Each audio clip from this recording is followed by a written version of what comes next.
আসসালামু আলাইকুম রহমতুল্লাহ। ও আমার প্রিয় দিনী ভাই ও বোনেরা, আপনারা অনেকে আমাদের ভিডিও দেখেন কিন্তু কেউ লাইক ও সাবস্ক্রাইব করেন না।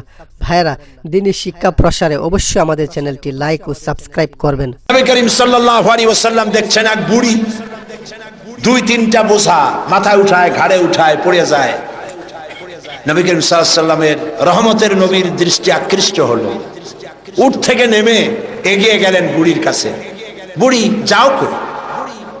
বুড়ি বলছেন, তুমি কোত্থেকে আসছো? তুমি জানো না আব্দুল্লাহর পুত্র মুহাম্মদ এসেছে সাল্লাল্লাহু আলাইহি ওয়াসাল্লাম। আজার উপায় নাই, কাফের যেখানে পাবে সেখানে কাঁদবে। আমি আমার নিরাপদ জায়গায় পালাতে চাই। হুজুর বললেন, আমাকে দাও বোঝাগুলি, তোমার একটু আউগিয়ে দিয়েছে। বোঝাগুলি হাতে নিলেন, পথ চললেন। কিছুদিন গিয়ে মহিলা বলল, এটাই আমার নিরাপদ জায়গা, রাখো। রেখে দিলেন। বুড়ি কিছু পয়সা বের করে বলল, নাও কিছু পারিশ্রমিক। হুজুর বললেন, না, আমি কোনো পারিশ্রমিক নেব না। বুড়ির চোখ এত বড় হয়ে গেছে। এই দেশে মানুষ মানুষের উপকার করে বিনা পয়সায়? আশ্চর্য।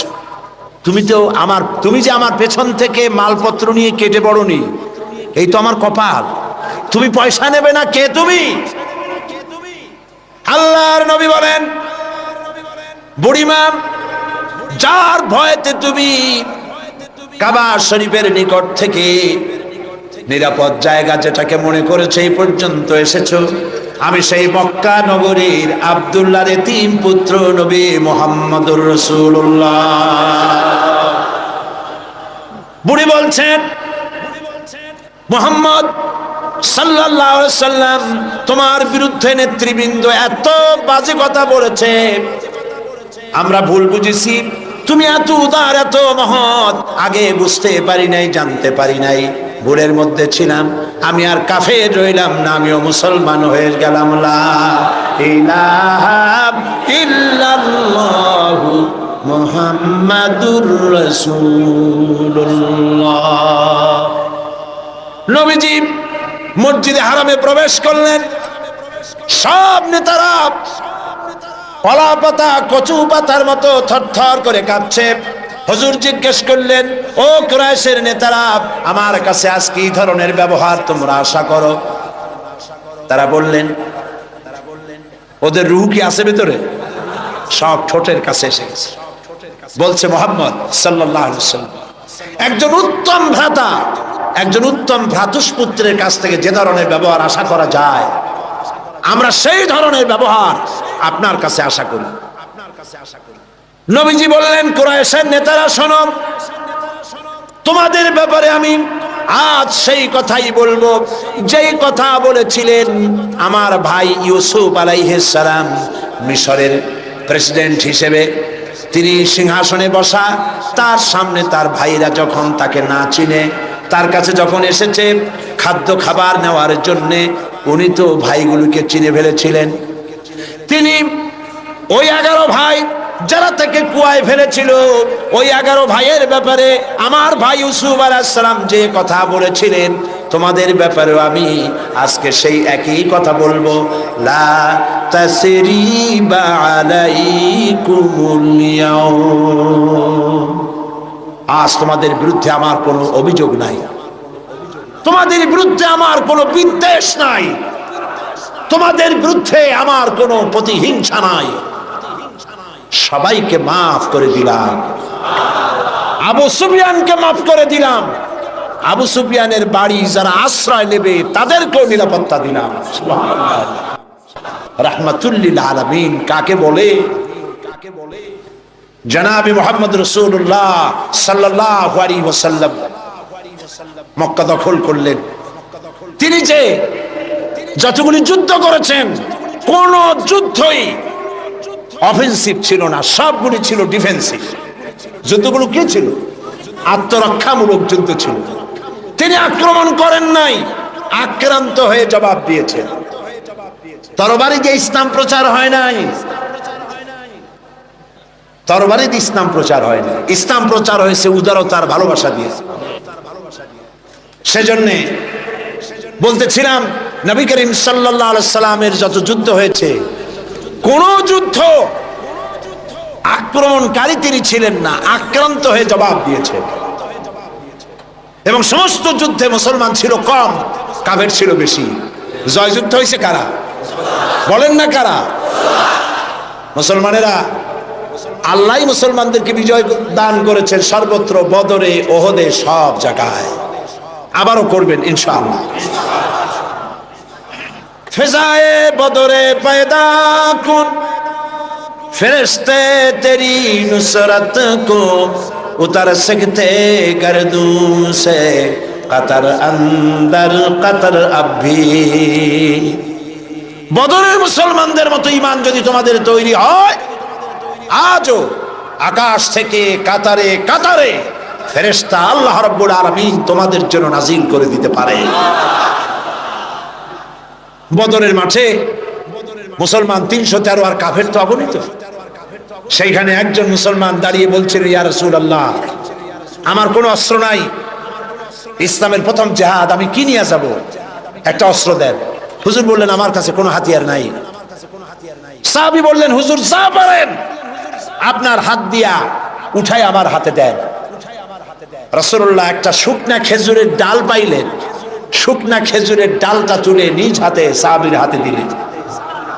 সাহাবী বলেন, রাসূলের দেওয়া শুকনা ডাল নিয়ে হাজার কাফেরদের ভিড়ের মধ্যে ঝাঁপিয়ে পড়লাম। রাসূলের দেওয়া শুকনা খেজুরের ডাল দিয়ে যখন আঘাত করলাম, ধারালো তরবারি দিয়ে আঘাত করলে যেমন অবস্থা হয়, শুকনা ডালের আঘাতে কাফেরদের কল্লা কেটে পড়ে গেল মাটির উপরে। কোনো বুঝতে পারে নাই। আল্লামা ইকবাল বলেছেন, দস্ত দস্তে दरिया भी न छोड़े हमने, दस्तो दस्ते दरिया भी न छोड़े हमने, बहरे जुल्मत पे दौड़ा दिए घोड़े हमने। প্রান্তর প্রান্তর শ্রাবণের উত্তাল তরঙ্গমালার উপর দিয়ে টাইগ্রিসের বুক ছাপায়া অশ্ববাহিনী সাথে করে নিয়ে আমরা দরিয়া পাড়ি দিয়ে দরিয়ার উপরে আফ্রিকার ভূখণ্ডে গিয়ে ইসলামের পতাকা উড্ডীন করেছি। সেই মুসলমান আমরা। সাদ বিন আবি ওয়াক্কাস রাদিয়াল্লাহু তাআলা আনহু 60,000 সৈন্য নিয়ে পারস্যের বহরাস নগর অবরোধ করে দরিয়া পাড়ি দিয়ে পার যাবেন। বললেন সাহাবীরা, সামনে দরিয়া পারাপারের জন্য কোনো ব্যবস্থা নাই, কি করতে চাও? ইসলাম দরিয়ার এপারে থাকবে না ওপারেও নিবা? সাহাবীরা বললেন, আপনি যেভাবে নির্দেশ করবেন সেনাপতি, আমরা তাই করব। তিনি বললেন, প্রস্তুত হও। অশ্ববাহিনী, উষ্ট্রারোহী, তীরন্দাজ, তরবারিওয়ালা, যে যে অবস্থা আছো আমার সাথে দরিয়া ঝাঁপায় পড়ো। অন্ধকার রাত, দরিয়ায় উত্তল ঢেউ চলছে। এই ঢেউয়ের মধ্য দিয়ে অশ্বারোহী, উষ্ট্রারোহী 60,000 সৈন্যের নেতৃত্ব দিচ্ছেন সাদ বিন আবি ওয়াক্কাস। বললেন, পড়ো আমার সাথে, নাস্তাঈনু বিল্লাহি ওয়া নাতাওয়াক্কালু আলাইহি, হাসবুনাল্লাহু নি'মাল ওয়াকিল, নি'মাল মাওলা ওয়া নি'মান নাসীর। ঐতিহাসিকরা লিখছেন, 60,000 সৈন্য নিয়ে এই দরিয়া পাড়ি দিয়ে নদীর ওপারে চলে যাওয়ার পর তিনি জিজ্ঞেস করলেন, সবাই তোমরা এসেছো কিনা? রাতের আধারে সবাই বললেন, সবাই খোঁজ খবর নিয়ে গুনে দেখলেন একটা ঘোড়াও হারায় নাই, একটা উটও ডুবে যায় নাই, একজন মানুষ হারায় যায় নাই, একজন মানুষের হাতের তরবারিও দরিয়ার ঢেউ ছিটকায়া নেয় নাই।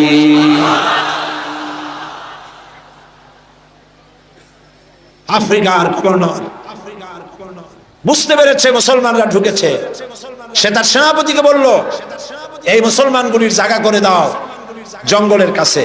জঙ্গলের ভিতরে যে সমস্ত হিংস্র প্রাণী আছে ওরাই খাইয়া শেষ করে দেবে, রাতের বেলায় যুদ্ধ করা লাগবে না, তাদেরকে ওখানে থাকতে দাও। হযরত সাদ বললেন, একটা মঞ্চ বানাও সাহাবীরা। একটা মস্ত মঞ্চ বানানো হলো। ইতিহাস শুনুন মুসলমান, আপনার জীবনের গৌরব উজ্জ্বল ইতিহাস মুসলমানরা ভুলে গেছে, যুবকরা ভুলে গেছে।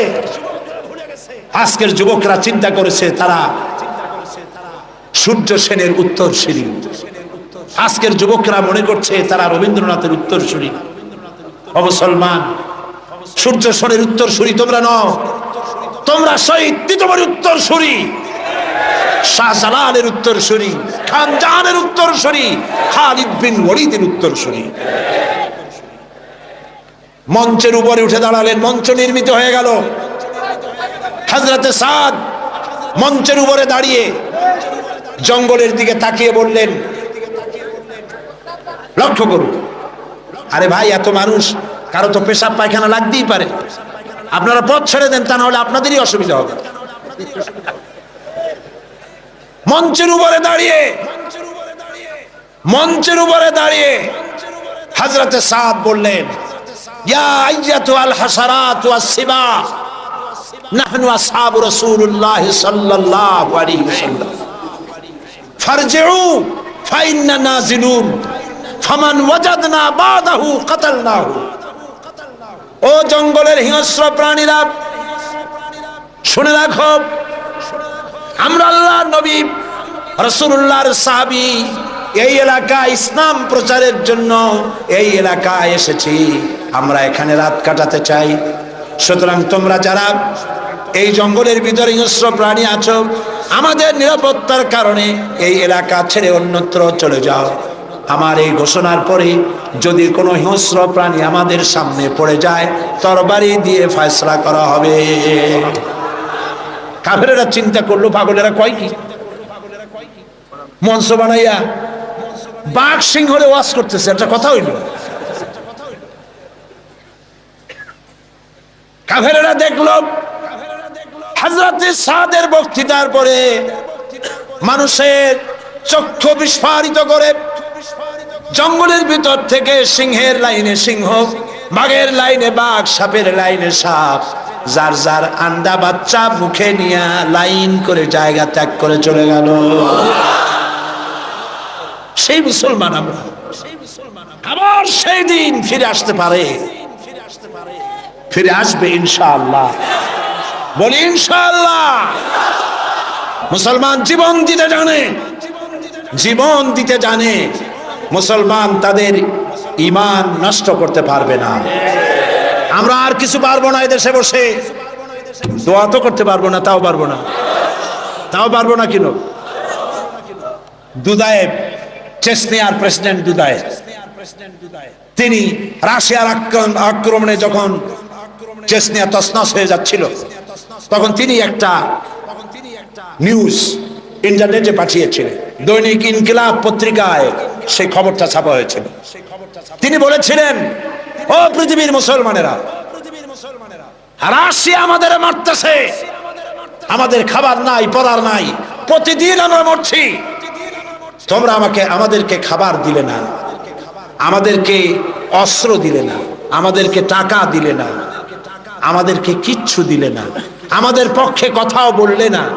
ও পৃথিবীর মুসলমানেরা, আচ্ছা এইটুকুনও কি করতে পারো না যে গভীর রাত্রে 2 রাকাত তাহাজ্জুদের নামাজ পড়ে আল্লাহর কাছে 2টি হাত উঁচু করে এ কথাও কি বলতে পারো না যে আল্লাহ, ও আল্লাহ, তুমি তো সেই আল্লাহ যে বদরের মাঠে ফেরেশতা দিয়া সাহায্য করেছিলে, তুমি তো সেই আল্লাহ যে ফেরেশতা দিয়া ওহদে সাহায্য করেছিলে, ও আল্লাহ, তুমি দয়া করে সেই ফেরেশতাগুলি দিয়ে চেচনিয়ার মুসলমানদেরকে সাহায্য করো। ও পৃথিবীর মুসলমান, এটুকুনও কি করতে পারো না আমাদের জন্যে? আজ আফগানের মুসলমানেরাও তাদের কথা, তাদের খবর ছড়ায় না, ওরা মারে এটা ছড়ায়, কিন্তু এরা কত মারে সেইটা বলার মতো, সেইটা নিউজ দেওয়ার মতো নিউজ মিডিয়াও তাদের হাতে নাই। তাদের সাহায্য করার জন্য আল্লাহ ছাড়া কেউ নাই। এই জন্য আজ প্রাণ ভরে দোয়া করতে হবে আফগানের মুসলমানদের জন্য। আমি বাংলাদেশের এক ছোট্ট ব্যক্তি, আল্লাহর এক নগণ্য গোলাম। আমি বিশ্বাস করি, মনে প্রাণে বিশ্বাস করি, আজ হোক কাল হোক, কাবা শরীফ ভাঙতে এসে আব্রাহার যে দশা করেছিলেন আল্লাহ, আফগানিস্তানের বুকে বুশের সেই দশা আল্লাহ করে দিবেন। বুশ হবে ইতিহাসের শেষ আব্রাহা ইনশাআল্লাহ।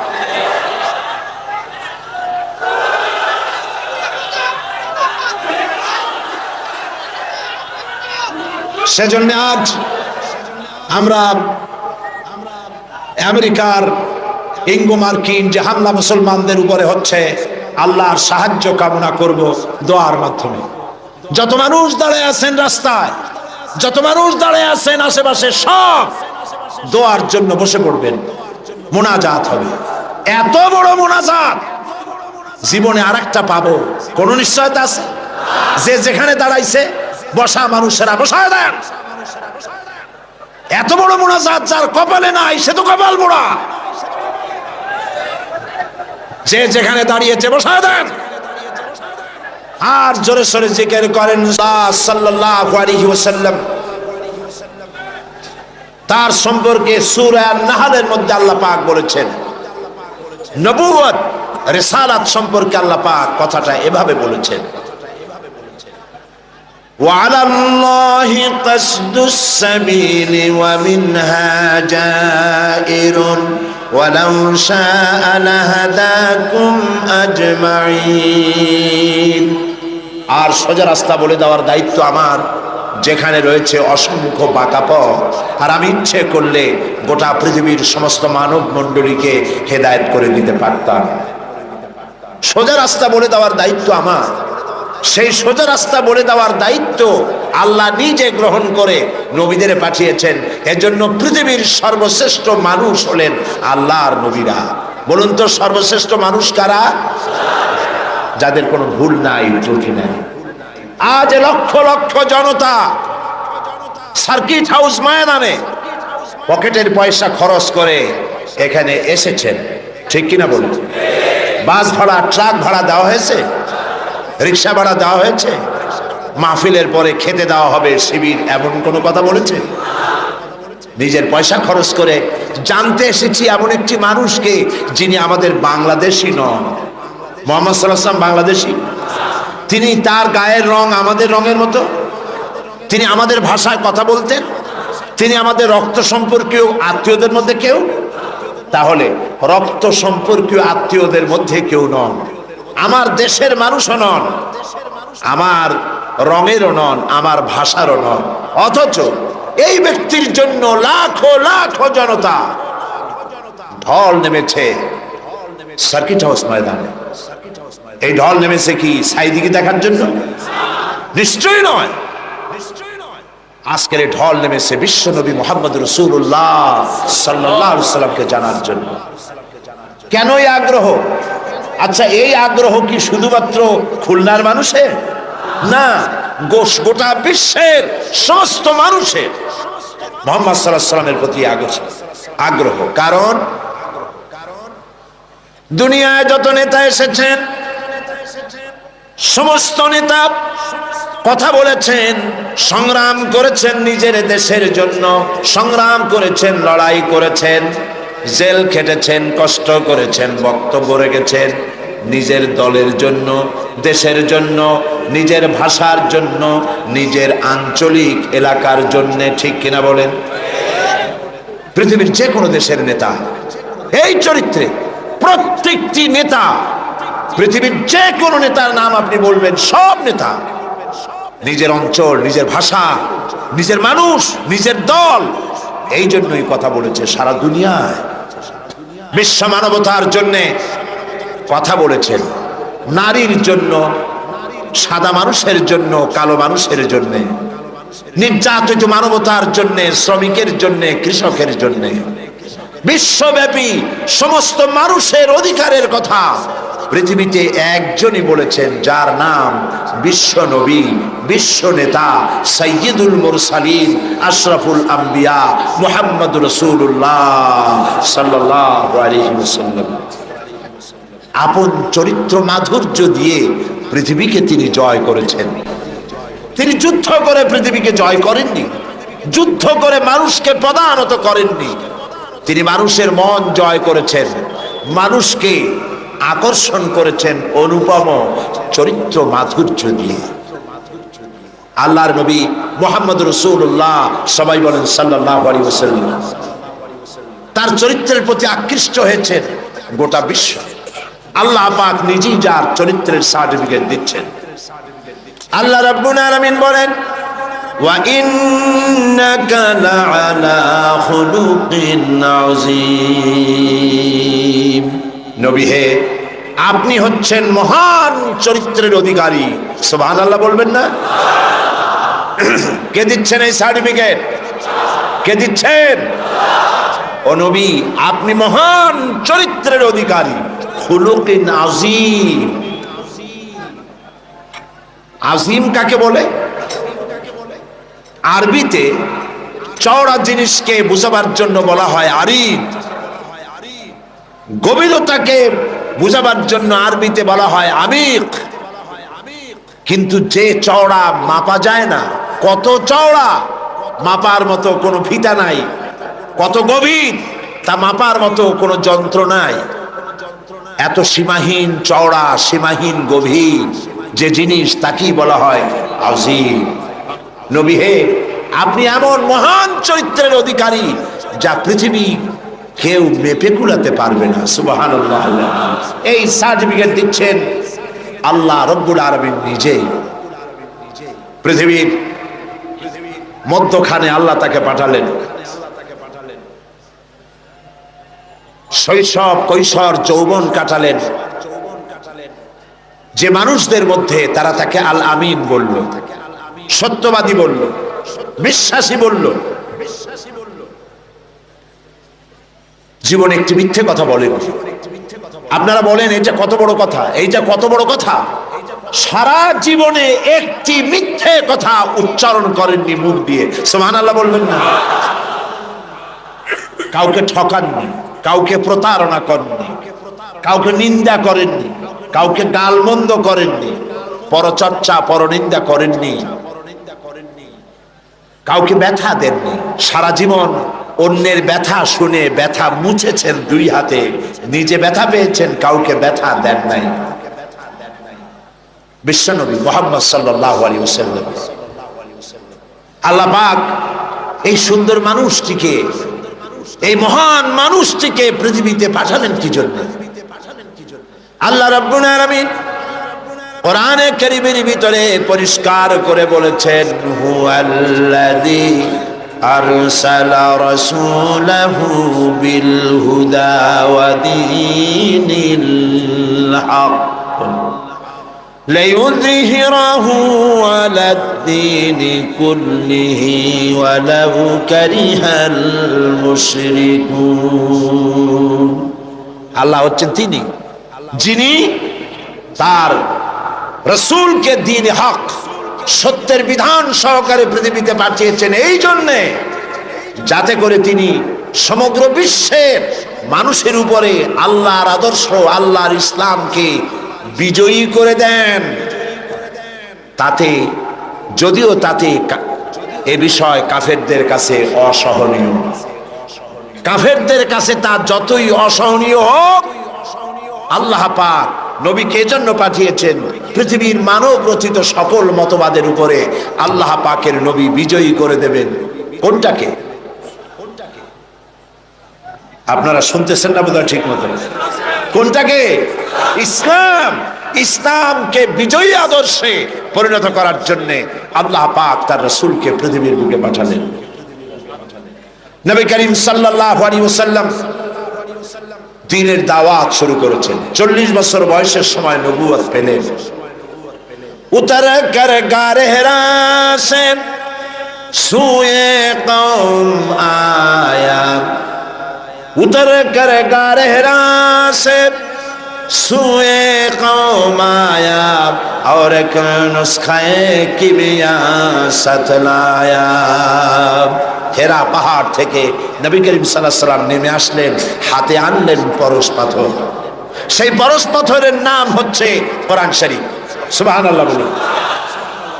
এই পরশ পাথরের সংস্পর্শে যারাই এলো, আল্লাহ রাব্বুল আলামিন তাদেরকে সোনা, লোহাগুলিকে সোনা বানায় দিলেন, কয়লার খণ্ডগুলিকে হীরক খণ্ডে পরিণত করে দিলেন। নবী করিম সাল্লাল্লাহু আলাইহি ওয়াসাল্লাম কাবা শরীফের পাশে বসে তেলাওয়াত করছেন।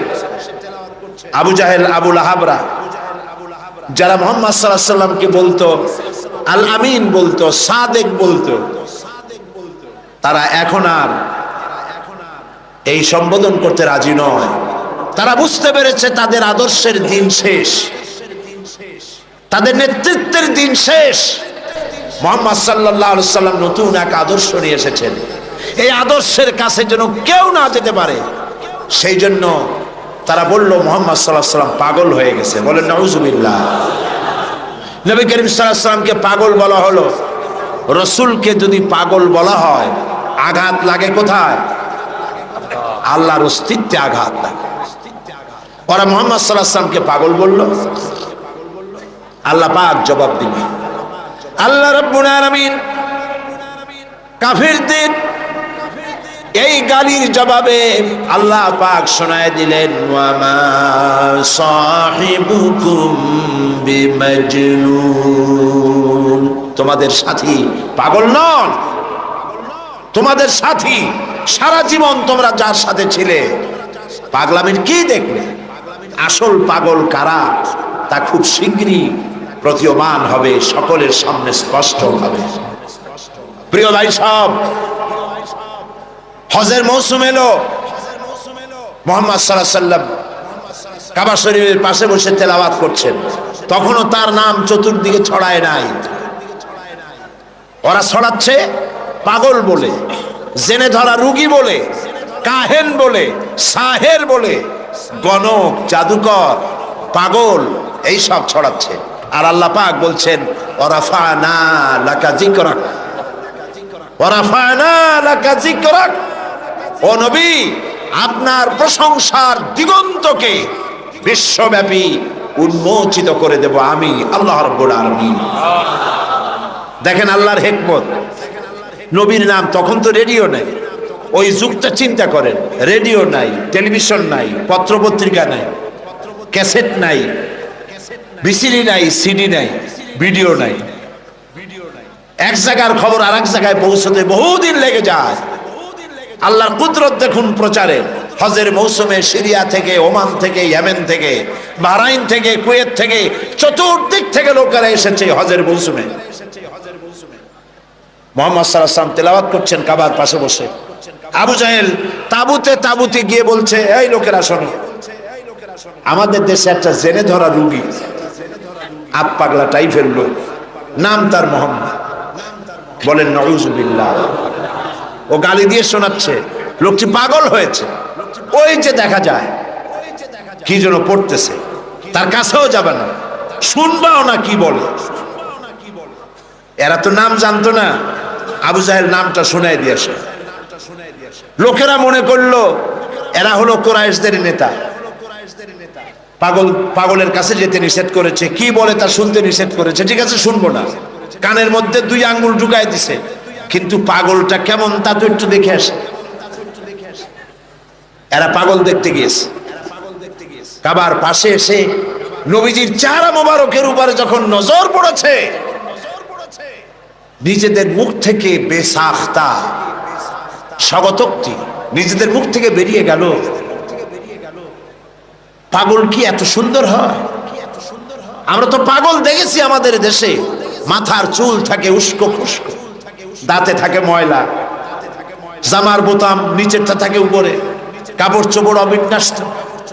পাগল তো আমরাও দেখেছি। এত সুন্দর মানুষ, তা কি কোনোদিন পাগল হতে পারে? কত সুন্দর! যার কথা আপনারা শুনতে এসেছেন, গৌতম বুদ্ধ বলেন, শ্রীকৃষ্ণ বলেন, কনফুসিয়াস বলেন, জরথুস্ট্র বলেন, গুরু নানক বলেন, পৃথিবীর কোন নেতার জীবন ইতিহাস ঐতিহাসিক ভিত্তি নাই। জীবনের 2-4টা ঘটনা আছে মাত্র, আর কিছু নাই। টেস্ট করুন, পড়েন, পড়াশোনা করেন। পৃথিবীর যত নেতা আছে সমগ্র জীবনের কাহিনী খুঁজে পাওয়া যাবে না। একমাত্র নবী মুহাম্মদ রাসূলুল্লাহ প্রাণ ভরে পড়েন সাল্লাল্লাহু আলাইহি ওয়াসাল্লাম, যার জন্ম ধাত্রী মাতা। জন্ম কেমনে হলো? ধাত্রী মাতা, লালন পালন, শৈশব, কৈশোর, যৌবন, বিবাহ, হিজরত, নবুয়ত, যুদ্ধ বিগ্রহ, কেমনে হাসি দিতেন, কেমনে কথা বলতেন, মাথার চুল, মুখের দাড়ি কয় গাছ পেকেছিল, কত কাঁচা কাঁচা ছিল, কিভাবে খানা খেতেন, কিভাবে টয়লেটে যেতেন, কিভাবে স্ত্রীর সঙ্গে সম্পর্ক রক্ষা করতেন, কিভাবে বাচ্চাদের সাথে ব্যবহার করতেন, কেমনে রাষ্ট্র চালাতেন, কেমনে যুদ্ধ করতেন, ছোট্ট তুচ্ছ জিনিস থেকে শুরু করে রাষ্ট্র পরিচালনা পর্যন্ত জীবনের সব কথা লিপিবদ্ধ হয়েছে। পৃথিবীতে এমন একজনও নাই, একজনই আছেন জনাবে মুহাম্মদ রাসূলুল্লাহ সাল্লাল্লাহু আলাইহি ওয়াসাল্লাম।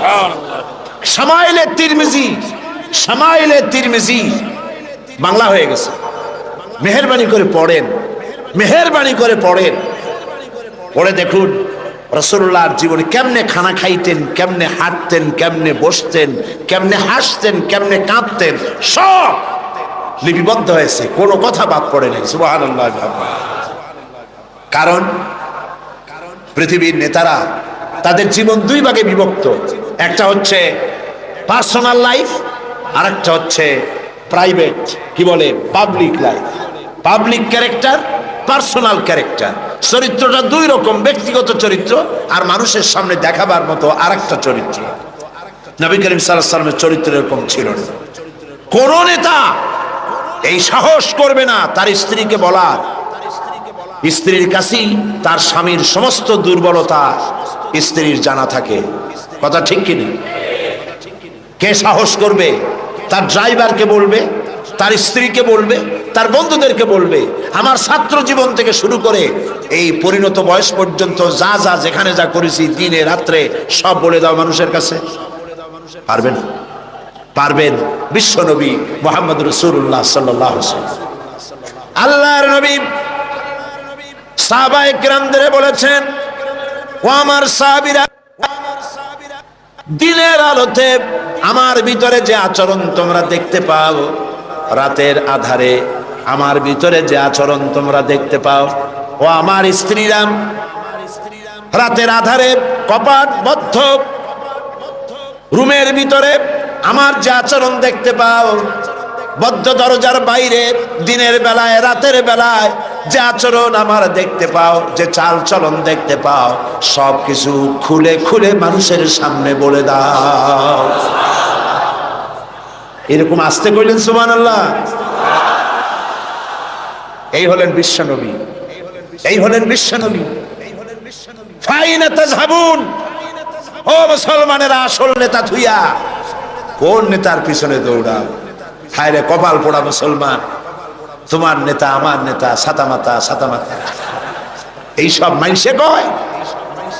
তোমার নেতা আমার নেতা বিশ্বনবী মুস্তাফা সাল্লাল্লাহু আলাইহি ওয়াসাল্লাম। চিল্লায় বলো, তোমার নেতা আমার নেতা কে?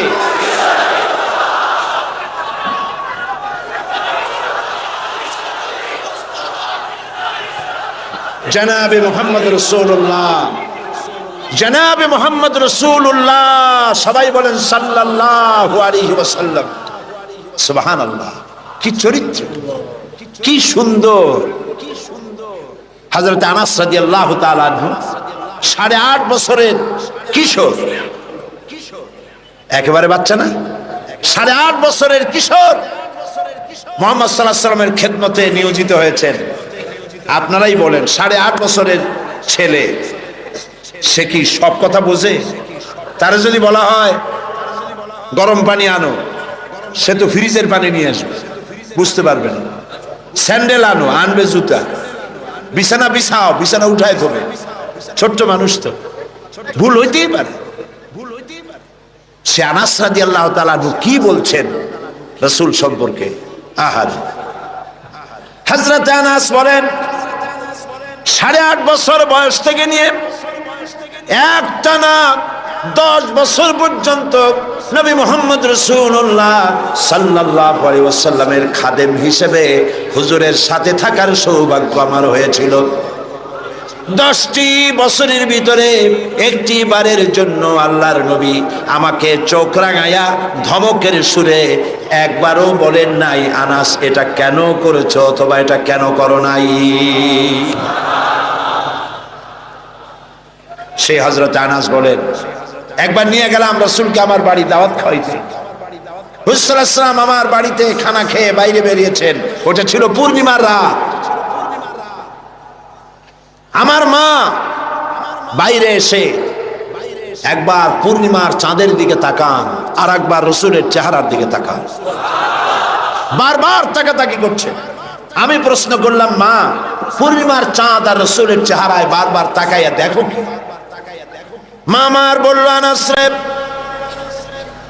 আমি পূর্ণিমার চাঁদ আর রসুলের চেহারার সঙ্গে কম্পেয়ার করতেছিলাম, তুলনা করতেছিলাম। আমার মনে হলো নবীজি যখন ঘরের থেকে বাইরে নেমেছেন, নবীজির চেহারার সামনে, নবীজির চেহারার সৌন্দর্যের সামনে পূর্ণিমার চাঁদ যেন ম্লান হয়ে গিয়েছে। পূর্ণিমার চাঁদের মধ্যে কলঙ্ক কালিমা আছে, আল্লাহর নবীর চেহারার ভিতরে কোনো কালিমা দেখতে পেলাম না। রাসূলুল্লাহর এই চেহারা দেখে বিভিন্ন দেশ থেকে আগত কাফেরেরা হুজুরের চেহারা দেখে পাগল হয়ে গেছে। তারা নিজেরাই বলতেছে, পাগলের সুরত এইরকম হয় নাকি? অসম্ভব, নিশ্চয়ই এই লোকটি পাগল নয়। আচ্ছা কি বলে শুনি। কানের মধ্যে তো আঙ্গুল দেওয়া ছিল, আঙ্গুল বাইর করে বেড়েছে। নবীজি তেলাওয়াত, হুজুর সাল্লাল্লাহু আলাইহি ওয়াসাল্লাম তেলাওয়াত করছে। ভালো কারি যারা, সুন্দর গলার আওয়াজ আল্লাহ যাদেরকে দান করেছেন, সেই সুন্দর গলার আওয়াজ দিয়ে যখন তেলাওয়াত করে কারি, কেমন লাগে? খারাপ লাগে না মজা লাগে? এই যে আব্দুর রহমান আস-সুদাইস, শেখ আব্দুর রহমান আস-সুদাইস, ইমাম খতিব মসজিদুল হারাম মক্কা আল মুকাররমা, আব্দুর রহমান আল হুজাইফি, ইমাম খতিব মসজিদ আন-নববী আশ-শরীফ মদিনা আল মুনাওয়ারা। সুবহানাল্লাহ। এইসব কারীদের তেলাওয়াত কেমন লাগে? কারি আব্দুল সামাদ আব্দুল বাসেত, একজন আমেরিকা আমাকে বলেছিল যে কারি আব্দুল বাসেত যখন তার মায়ের পেট থেকে দুনিয়া আসছিল, তার মা যে কত কত কেজি মিশ্রি তারে খাওয়াইছিল, চিনি খাওয়াইছিল, আল্লাহই জানে। সুবহানাল্লাহ। সাধারণ মানুষের তেলাওয়াত শুনলে চোখ দিয়ে অর্থ বোঝে না, চোখ দিয়ে পানি পড়তে থাকে। কোরআনের প্রতি যাদের মহব্বত আছে, অর্থ বোঝে না, চোখ দিয়ে পানি পড়ে। এ কোনো সাধারণ কারি নয়। এখন তেলাওয়াত করতেছেন তিনি, যার উপরে কোরআন নাজিল হয়েছে। সুবহানাল্লাহ। আল্লাহর নবীর তেলাওয়াত কাফেরদের কানের মধ্য দিয়া কলিজার ভিতরে প্রবেশ করা শুরু করে দিয়েছে। বাইরের থেকে যে লোকগুলি আসলো, নবীজির মুখে তেলাওয়াত শুনে নিজেদের অজান্তেই তাদের মুখ থেকে বেরিয়ে গেল, লা ইলাহা ইল্লাল্লাহু মুহাম্মাদুর রাসূলুল্লাহ। জোরে সরে পড়ে লা ইলাহা, লা ইলাহা ইল্লাল্লাহ। আরো জোরে লা ইলাহা। নাই লা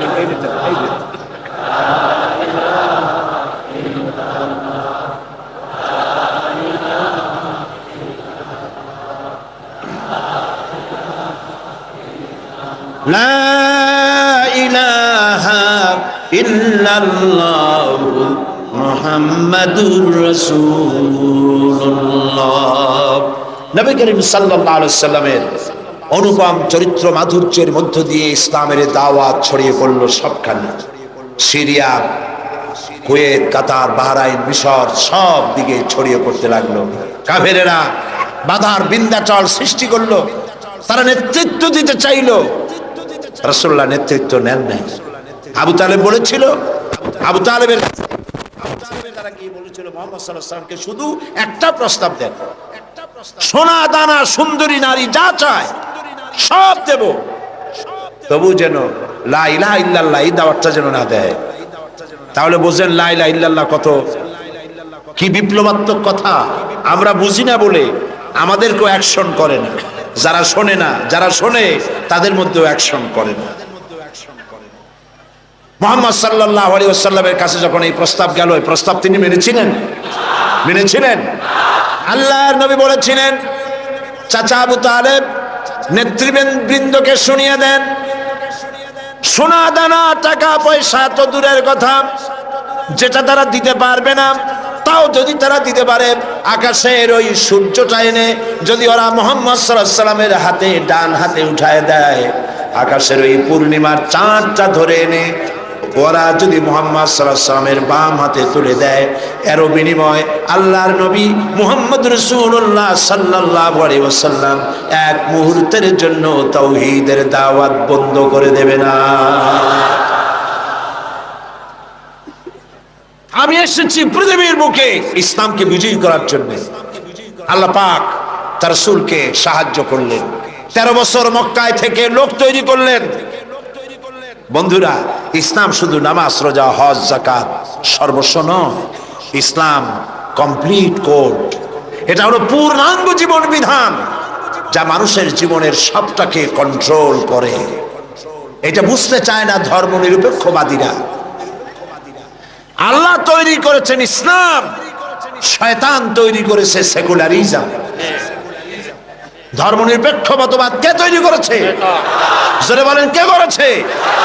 শয়তান তৈরি করেছে। আর আল্লাহ সৃষ্টি করেছেন, তৈরি করেছেন মানবতার কল্যাণের জন্য ইসলাম। সমস্ত নবীদেরকে আল্লাহ পাক কিসের উপরে পাঠাইছেন? কি প্রচার করতে পাঠাইছেন? বলেন, জবাব দেন, কি প্রচার করতে পাঠিয়েছেন? ধর্ম নিরপেক্ষ মতবাদ প্রচার করতে আল্লাহ যে নবীকে পাঠাইছেন সেই নবীর নাম কোন? কোন নবীকে পাঠাইছেন? ধর্ম নিরপেক্ষ মতবাদ প্রতিষ্ঠার জন্য পৃথিবীতে এসেছে শয়তান। কে এসেছে? চিল্লায় বলেন। কাজী ওদের কাছে ধর্ম হলো বিপদ, ধর্ম নিরপেক্ষ মতবাদীদের কাছে ধর্ম হলো বিপদ। আর ইসলাম মানবতার কল্যাণ সাধনে পৃথিবীতে ইসলাম এসেছে। তুমি কেন ধর্ম নিরপেক্ষ মতবাদী হবে? তোমাকে ইসলামে আসতে হবে, কারণ ইসলাম আল্লাহর তৈরি করা। 13 বছর বসে লোক তৈরি করলেন নবীজি। কেমন লোক? আবু বকর, ওমর, ওসমান, আলী, আব্দুর রহমান বিন আউফ, আবু উবাইদা ইবনুল জাররাহ, খাব্বাব, খুবাইব, আম্মার রিদওয়ানুল্লাহি তাআলা আলাইহিম আজমাইন। এই সব সাহাবী সব তৈরি হয়ে গেল। এই পথে, ইসলাম প্রতিষ্ঠার পথে বাধা দিল বৃদ্ধরা, আর সহযোগিতা করলো যুবকেরা। তাও সুবহানাল্লাহ কইতে ইচ্ছা করে না। দেখেন নবীজি কি বলছেন। আল্লাহ নবী বলছেন, উসিকুম বিশ-শাবাবি খায়রা ফাইন্নাহুম আরাক্কু আফইদা লাকাদ বাসানি আল্লাহু বিল হানিফিয়্যাতি সামহা ফাহালাফানি আশ-শাবাব ওয়া খালাফানি আশ-শায়ুখ ক্বালা নবী সাল্লাল্লাহু আলাইহি ওয়াসাল্লাম। আল্লাহর নবী বলেন, আমি তোমাদেরকে নসিহত করছি, যুবকদের ব্যাপারে তোমরা কল্যাণকামী হবে, কারণ আল্লাহ রাব্বুল আলামিন উদারতা সহকারে এই পৃথিবীতে দিন প্রতিষ্ঠার জন্য আমাকে পাঠিয়েছেন। এ ব্যাপারে আমাকে সাহায্য করেছে যুবকেরা, আর বিরোধিতা করেছে বুড়োরা। যুবক এরাই আমাকে সাহায্য করেছে। দেখেন বিরোধিতা যারা করলো তাদের বয়স কত? আবু জাহাল, আবু লাহাব, উতবা, সাইবা, মুগিরা, গোষ্ঠী সুদ্ধা সব 40-এর উপরে। এদের বয়স 40-এর উপরে। আর যারা নবীকে সহযোগিতা করলেন, আবু বকর, ওমর, ওসমান, আলী, আব্দুর রহমান বিন আউফ, জুবাইর ইবনুল আওয়াম রিদওয়ানুল্লাহি তাআলা আলাইহিম আজমাইন, সব 37, 26, 17, 8.5 এইরকম বয়স। হযরত আলী যখন ইসলাম কবুল করেন বয়স ছিল 8.5 বছর মাত্র। সুবহানাল্লাহ কইতে ইচ্ছা করে না। জুবাইর ইবনুল আওয়াম, আব্দুর রহমান বিন আউফ মাত্র 17 বছরের যুবক। ওমর রাদিয়াল্লাহু তাআলা আনহু মাত্র 26 বছরের টকবগে ভরা যুবক। যুবকরা সাহায্য করেছে, বুড়োরা বিরোধিতা করেছে। তাই বলে আজকে যে সমস্ত বৃদ্ধরা এখানে আছেন তারা মন খারাপ করবেন। আমরাও কিন্তু ওই কালটা কাটায় আসছি, যৌবন কালটা, ঠিক না? আমি তো আপনাদের দলে, আমরা ওই কালটা কাটিয়ে এসেছি। তবে সেই কালটা যদি আল্লাহর দ্বীনের কাজে লেগে থাকে সেটাই হলো কিসমতের কথা। সুবহানাল্লাহ। এই সৌভাগ্য ইসলামী ছাত্র শিবিরের। আলহামদুলিল্লাহ বলি, আলহামদুলিল্লাহ বলি। বন্ধুগণ, নবী করিম সাল্লাল্লাহু আলাইহি ওয়াসাল্লাম দ্বীন প্রতিষ্ঠার লক্ষ্যে 13 বছর পূর্ণ হয়ে গেল, মদিনায় লোক তৈরি হয়ে গেল, মক্কায় লোক তৈরি হয়ে গেল, এবার রাষ্ট্র ক্ষমতা হাতে নেওয়ার পালা। আজকের এই বিশাল জনসমুদ্রে ধর্মনিরপেক্ষ মতবাদী আদর্শে যদি কোনো বিশ্বাসী ব্যক্তি থাকেন, আমি আমার ওই ভাইকে বলবো, লক্ষ্য করে শোনেন, হিজরতের বেলায় রাসূলুল্লাহকে আল্লাহ কি শিখাচ্ছেন। যারা ধর্ম আর রাজনীতি আলাদা মনে করেন, ধর্মনিরপেক্ষতার আদর্শে বিশ্বাসী হওয়ার কারণে তারা কান খুলে শুনুন, রাসূলুল্লাহকে হিজরতের সময় আল্লাহ কি দোয়া শিখালেন। আল্লাহ রাব্বুল আলামিন নবীজিকে শিখালেন হিজরতে। নবীজিকে শিখানো হলো, রব্বি আদখিলনি মুদখালা সিদকিন ওয়া আখরিজনি মুখরাজা সিদকিন ওয়াজআলনি মিন লাদুনকা সুলতানান নাসীরা। আয় আমার রব, আমাকে সত্যের সাথে প্রবেশ করাও, সত্যের সাথে আমাকে বের করো, আর সুলতানে নাসির আমার হাতে দাও। সুলতানে নাসির দুনিয়ার সব মুহাদ্দিসিন মুফাসসিরিনে কেরাম একমত, সুলতানে নাসির মানে রাষ্ট্রীয় পাওয়ার। আয় আল্লাহ, তুমি আমাকে রাষ্ট্রীয় পাওয়ার হাতে দাও, রাষ্ট্র ক্ষমতা দাও। রাষ্ট্রীয় ক্ষমতা হাতে পেলেই জনগণকে ভালো বানানো যায়, শুধু নসিহত করে মানুষকে ভালো বানানো যায় না।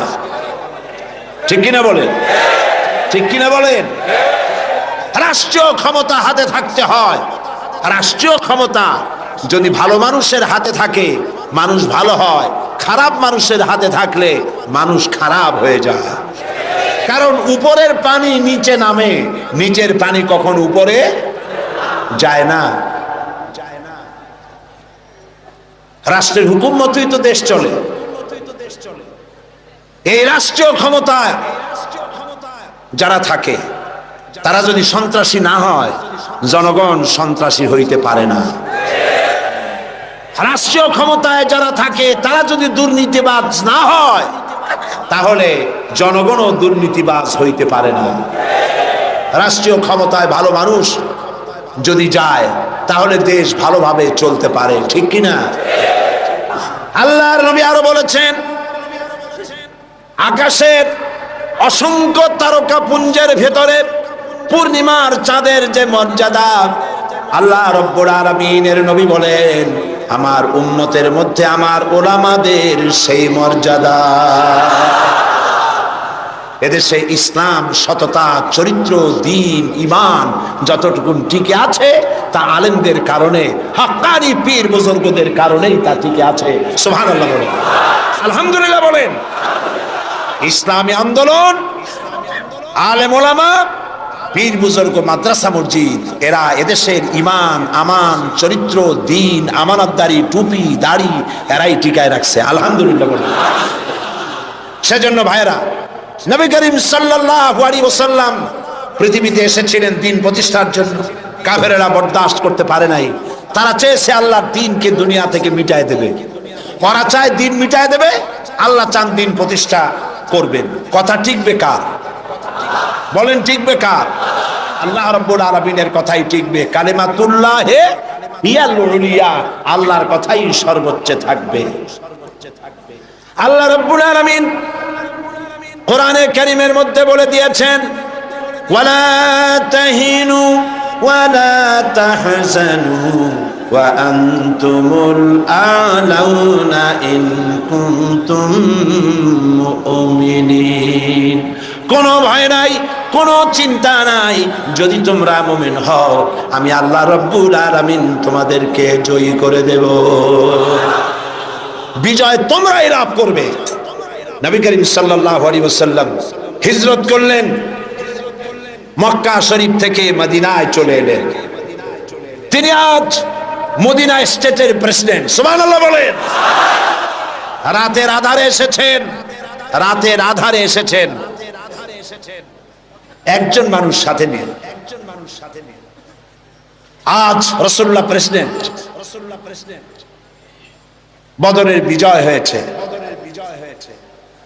ফতে মক্কার সময় এসেছে। রাসূলুল্লাহ মক্কা দখলের জন্য যাচ্ছেন। সাথে আজ কত লোক? 10,000। কয় হাজার? 10,000।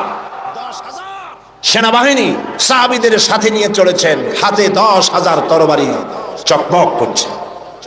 মক্কার পাশে এসে যখন পৌঁছে গেছেন, আরে যে ব্যক্তি রাতের আধারে একজন মানুষ সাথে নিয়ে আত্মগোপন করে মদিনায় এলেন, আল্লাহ তাকে আজকে প্রেসিডেন্টের বেশে মক্কায় পৌঁছায় দিচ্ছেন। সুবহানাল্লাহ। আল্লাহকে বিশ্বাস করো। ইউসুফ আলাইহিস সালামকে যারা কুয়ার মধ্যে ভালাইছিল, কারা ভালাইছিল? ভাইরা। কুয়ার মধ্যে যারা ভালাইছিল তারা তো মনে করেছিল কুয়ায় ভালাই দিছি, এটা মরণ কুয়া। কিন্তু ওরা তো জানে না এটা